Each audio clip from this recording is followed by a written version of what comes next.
Si bien la Biblia y las Escrituras están llenas de reprensiones fuertes, las amonestaciones a los fariseos parecen ser no solo las más duras, sino a veces también de las más aplicables a nosotros.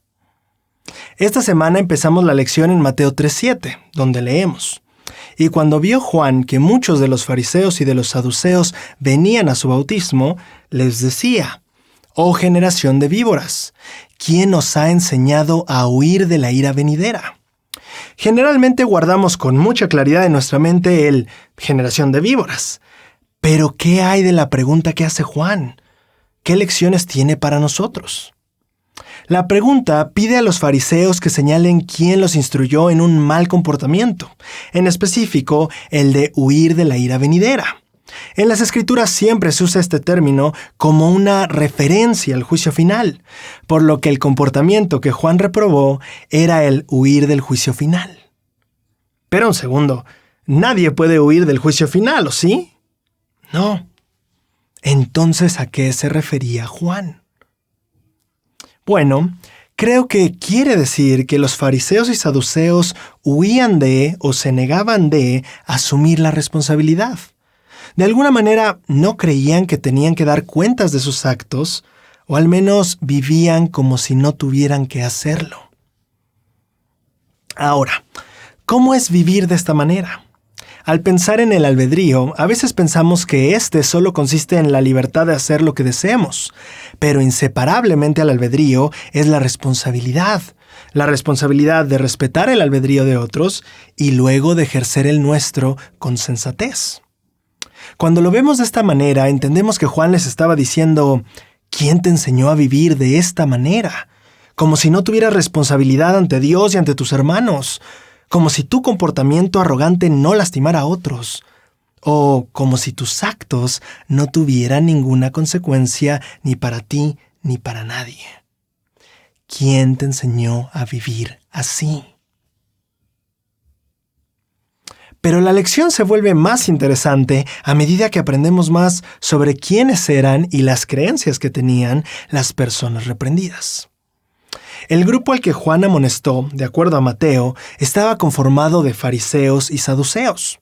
En primer lugar, hablemos de los saduceos. La guía de estudio de las Escrituras dice que ellos eran un grupo entre los judíos que, aunque pequeño, era poderoso políticamente. A los saduceos se les conocía por la creencia en obedecer rígidamente la letra de la ley mosaica y por rechazar la realidad de los espíritus y ángeles, y también rechazar las doctrinas de la resurrección y la vida eterna.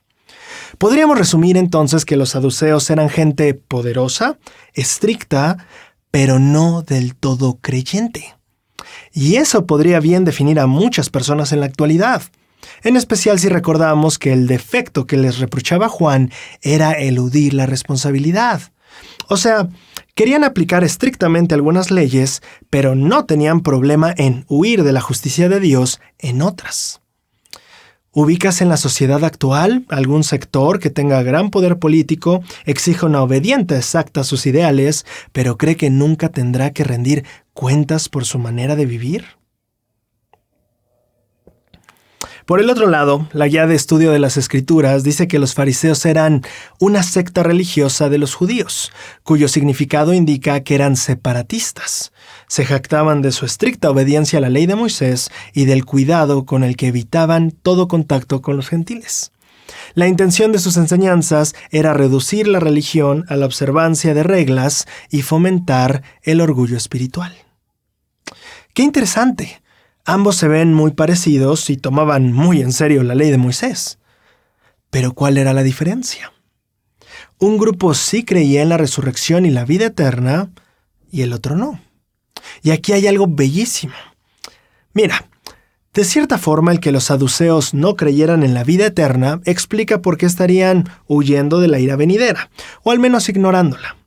Pero Juan dijo lo mismo sobre los fariseos, que sí creían en la posibilidad de la vida eterna.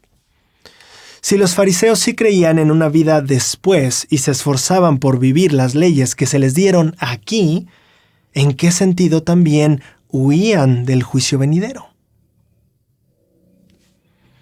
Tal vez la razón del reproche de Juan radica en las razones por las que los fariseos pensaban que serían juzgados.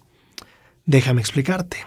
Según la descripción que leímos, lo más importante para los fariseos era el cumplimiento estricto de las reglas, y reducían el evangelio a eso, como si más adelante en el día del juicio Dios tuviera una lista de mandamientos y cada persona un puntaje según los mandamientos cumplidos o no cumplidos. Ellos ignoraban por completo la razón de los mandamientos. Olvidaban que el evangelio no solo nos invita a saber algo y a hacer algo, sino también a hacer algo. Tiene sentido por qué Juan los reprendía de escapar del juicio de Dios. En cierto sentido, ellos abrazaban el juicio enfocado en las acciones y mandamientos cumplidos por el hombre, pero evitaban el juicio centrado en el corazón de dicho hombre. Ellos huían del juicio de naturaleza y carácter. Pero Braulio, ¿no dicen las Escrituras que Dios también nos juzgará por nuestras acciones?